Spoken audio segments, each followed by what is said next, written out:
Assalamualaikum warahmatullahi wabarakatuh. Pernahkah kalian mengenal sosok Syekh Nawawi Al-Bantani?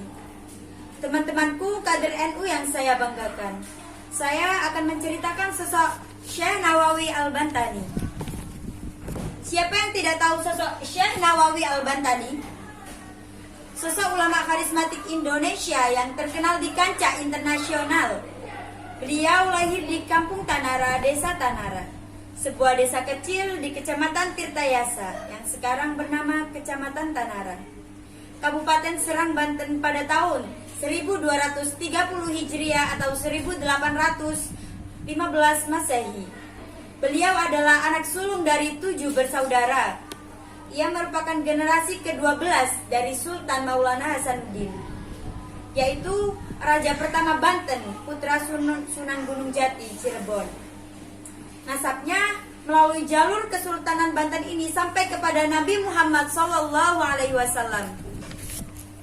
Ayah Syekh Nawawi merupakan seorang ulama lokal di Banten, Syekh Umar bin Arabi Al-Bantani, sedangkan ibunya bernama Zubaidah, seorang rumah tangga biasa. Syekh Nawawi menikah dengan Nyai Nasimah, gadis asal Tanara, Serang, Banten, dan dikaruniai 3 orang anak, Nafisa, Maryam, dan Rubiah. Namun sang istri wafat mendahului beliau. Sejak berusia 5 tahun, Syekh Nawawi sudah mulai belajar ilmu agama Islam langsung dari ayahnya. Bersama saudara-saudara kandungnya, Syekh Nawawi mempelajari tentang pengetahuan dasar bahasa Arab, fikih, tauhid, Al-Quran, dan tafsir. Pada usia 8 tahun, beliau bersama adiknya berguru kepada Kiai Haji Sahal, yaitu salah seorang ulama terkenal di Banten pada saat itu. Kemudian, beliau melanjutkan kegiatan menimba ilmu kepada Syekh Baim Yusuf Purwakarta. Di usianya yang belum genap 15 tahun, Syekh Nawawi telah mengajar banyak orang, sampai kemudian beliau mencari tempat di pinggir pantai agar lebih leluasa mengajar murid-muridnya yang kian hari makin bertambah banyak. Baru setelah usianya mencapai 15 tahun, Syekh Nawawi menunaikan haji dan kemudian berguru kepada sejumlah ulama masyhur di Mekah pada saat itu. Syekh Nawawi merupakan salah satu ulama besar yang memiliki karya yang sangat fenomenal. Setidaknya ada 100 lebih karya-karya beliau. Adapun karya-karya itu antara lain meliputi Sulamun Najah, Nihayatus Zayin, Marukil Ubudiyah, Nasrul Ibad, Qomi Utuhyan, Tafsir Munir, dan lain-lainnya. Di samping karya-karya beliau yang fenomenal, Syekh Nawawi Al-Bantani ternyata memiliki karomah yang tidak kalah fenomenal. Salah satunya adalah telunjuk beliau yang dapat bersinar dan dapat menjadi lampu penerang. Diceritakan pada suatu waktu di sebuah perjalanan dalam syutkuf. Apakah kalian tahu syutkuf itu apa? Syutkuf ialah rumah-rumahan di punggung unta.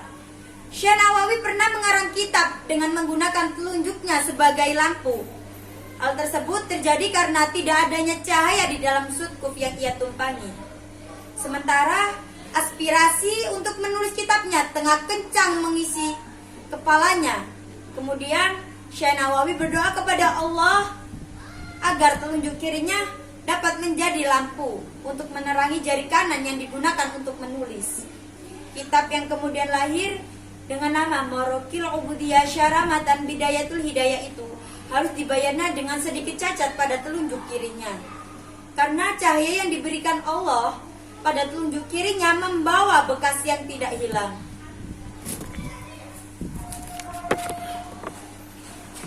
Dari cerita tadi dapat kita teladani semangat beliau untuk belajar walaupun masih umur 8 tahun. Beliau yang menuliskan karya-karya dan buku.